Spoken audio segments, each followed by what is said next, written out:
আসসালামু আলাইকুম। সম্প্রতি জেলা পরিষদ কার্যালয় থেকে ১৩ই নভেম্বর নতুন একটি নিয়োগ বিজ্ঞপ্তি প্রকাশিত হয়েছে। যেখানে ৪ টি ক্যাটাগরিতে সর্বমোট ৪ জনকে নিয়োগ প্রদান করবে এবং এই পদগুলোর ক্ষেত্রে পঞ্চগড় জেলার স্থায়ী বাসিন্দা নারী এবং পুরুষ এসএসসি পাশে উত্তীর্ণ প্রার্থীরা আবেদন করতে পারবেন। পদগুলো হচ্ছে সার্ভেয়ার, ড্রাইভার, অফিস সহায়ক এবং প্রহরী। এই পদগুলোর ক্ষেত্রে আবেদন করতে হলে প্রার্থীকে অবশ্যই বাংলাদেশের নাগরিক এবং পঞ্চগড় জেলার স্থায়ী বাসিন্দা হতে হবে। বিবাহিত মহিলা প্রার্থীদের ক্ষেত্রে স্বামীর স্থায়ী ঠিকানা উল্লেখ করতে হবে এবং যারা সরকারি, আধা সরকারি ও স্বায়ত্তশাসিত প্রতিষ্ঠানে কর্মরত অবস্থায় আবেদন করবেন তাদের ক্ষেত্রে যথাযথ কর্তৃপক্ষের মাধ্যমে আবেদন করতে হবে এবং মৌখিক পরীক্ষার সময় অনুমতিপত্র অবশ্যই দাখিল করতে হবে। আপনারা আগামী ১৭ই নভেম্বর সকাল ১০টা থেকে ৭ই ডিসেম্বর বিকাল ৫টা এই সময়ের মধ্যে অনলাইনে আবেদন করতে পারবেন। তো অনলাইন ব্যতীত যেমন সরাসরি ডাকযোগে কোনো আবেদনপত্র গ্রহণ করবে না। আবেদনকারীর বয়স হচ্ছে ৭ই ডিসেম্বর অনুযায়ী সর্বনিম্ন ১৮ এবং সর্বোচ্চ ৩২। মৌখিক পরীক্ষার সময় আপনাকে যে সকল কাগজপত্র উপস্থাপন বা দাখিল করতে হবে, যেমন অনলাইনে প্রকৃত আবেদনপত্রের মূল কপি, শিক্ষাগত যোগ্যতার প্রমাণস্বরূপ সকল সনদপত্র ও সাময়িক সনদপত্র ও মার্কশিট, পঞ্চগড় জেলার স্থায়ী বাসিন্দা প্রমাণক হিসেবে নাগরিকত্ব সনদপত্র, জাতীয় পরিচয়পত্র, অনলাইন জন্ম নিবন্ধন সনদের মূল কপি অবশ্যই মৌখিক পরীক্ষার সময় উপস্থাপন করতে হবে।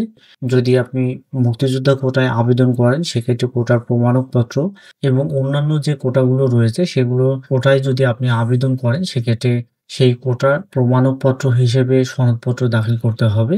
অভিজ্ঞতা সনদপত্র যদি আপনি অভিজ্ঞতা দেন সেক্ষেত্রে আপনাকে অভিজ্ঞতা সনদপত্র অবশ্যই দাখিল করতে হবে। আপনারা সরাসরি এই ওয়েবসাইটে প্রবেশ করে অনলাইনে আবেদনপত্র পূরণ করতে পারবেন। অনলাইনে আবেদনপত্র পূরণ করার সময় আপনার ছবি এবং স্বাক্ষরের প্রয়োজন হবে। তো ছবির সাইজ হচ্ছে ৩০০x৩০০ পিক্সেল, স্বাক্ষরের সাইজ হচ্ছে ৩০০x৮০ পিক্সেল এবং ছবির ফাইল সাইজ হচ্ছে সর্বোচ্চ ১০০ কেবি এবং স্বাক্ষরের ফাইল সাইজ হচ্ছে সর্বোচ্চ ৬০ কেবি। এরপরে আবেদনপত্র সাবমিট করার পর যেকোনো টেলিটক প্রিপেইড মোবাইল নম্বরের মাধ্যমে ২ টি এসএমএস করে পরীক্ষার ফি প্রদান করতে হবে। এক্ষেত্রে ১ থেকে ২ নং পদের জন্য ৳১১২ এবং ৩ ও ৪ নং পদের জন্য ৳৫৬ টেলিটক সার্ভিস চার্জ সহ প্রদান করতে হবে। টাকাটা ২ টি এসএমএস এর মাধ্যমে যেভাবে প্রদান করবে সেটি এখানে দেখানো হয়েছে। এইভাবে আপনি আপনার পরীক্ষার ফিটি প্রদান করতে পারবেন। এরপরে প্রবেশপত্র প্রাপ্তির যে বিষয়টি, একই ওয়েবসাইটে গিয়ে আপনারা প্রবেশপত্র ডাউনলোড করতে পারবেন এবং যারা যোগ্য প্রার্থী হিসেবে বিবেচিত হবে তাদেরকে মোবাইল ফোনের এসএমএস এর মাধ্যমে জানানো হবে। সেই এসএমএস এ প্রেরিত ইউজার আইডি এবং পাসওয়ার্ড ব্যবহার করে পরবর্তীতে আপনারা এডমিট কার্ডটি ডাউনলোড করতে পারবেন এবং সেটি ডাউনলোড করার পর অবশ্যই রঙিন প্রিন্ট করে নেবেন। যদি কোনো ক্রমে আপনার ইউজার আইডি এবং পাসওয়ার্ড হারিয়ে যায় বা ভুলে যান সেক্ষেত্রে যেকোনো টেলিটক প্রিপেইড মোবাইল নম্বর থেকে এসএমএস এ করে ইউজার আইডি এবং পাসওয়ার্ড পুনরুদ্ধার করতে পারবেন। যেভাবে সেই প্রসেসটি ওখানে দেয়া রয়েছে এটি আপনারা অবশ্যই দেখে নেবেন। এছাড়াও অনলাইনে আবেদন করতে আপনার কোনো সমস্যা হলে টেলিটক নম্বর থেকে 121 এ অথবা এই ২ টি মেইলে আপনারা যোগাযোগ করতে পারবেন। তবে মেইলে যোগাযোগ করার সময় অবশ্যই সাবজেক্টে organisation name, post name, user ID এবং কন্ট্যাক্ট নম্বর অবশ্যই উল্লেখ করতে হবে। তো এখানে যে ৪ টি পদে নিয়োগ দেওয়া হবে তার মধ্যে ১ম এর পদটি হচ্ছে সার্ভেয়ার। এই পদে একজনকে নিয়োগ দেওয়া হবে ১৬তম গ্রেডের বেতন স্কেল। জাতীয় বেতন স্কেল ২০১৫ অনুযায়ী ৳৯,৩০০ থেকে ৳২২,৪৯০ শিক্ষাগত যোগ্যতা হচ্ছে সরকার কর্তৃক অনুমোদিত সার্ভে ইনস্টিটিউট হতে ৪ বছর মেয়াদী সার্ভে ডিপ্লোমা থাকতে হবে।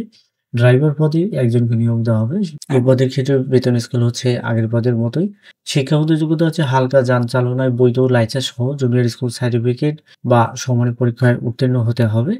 অফিস সহায়ক পদে একজনকে নিয়োগ দেবে ২০তম গ্রেডের বেতন স্কেল। জাতীয় বেতন স্কেল অনুযায়ী ৳৮,২৫০ থেকে ৳২০,০১০ হচ্ছে বেতন।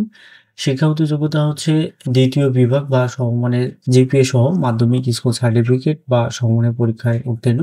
প্রহরী পদে একজনকে নিয়োগ দেবে ২০তম গ্রেডের বেতন স্কেল।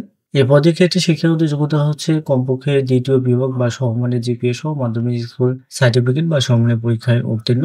এই পদগুলোর ক্ষেত্রে যারা আবেদন করবে তারা অবশ্যই ১৭ই নভেম্বর অর্থাৎ আজ থেকে শুরু হবে আবেদন গ্রহণ এবং শেষ হবে ৭ই ডিসেম্বর। এই সময়ের মধ্যে আপনারা অবশ্যই আবেদন করবেন এছাড়াও আজকের এই সার্কুলার সংক্রান্ত যদি আপনাদের কোনো প্রশ্ন থেকে থাকে তাহলে কমেন্ট বক্সে জানাবেন। আমি রিপ্লাই দেওয়ার চেষ্টা করব এবং এই সার্কুলার ডাউনলোড লিঙ্কটি ভিডিও ডেসক্রিপশনে দেওয়া থাকবে। সেখান থেকে আপনারা ডাউনলোড করে দেখে নিতে পারবেন।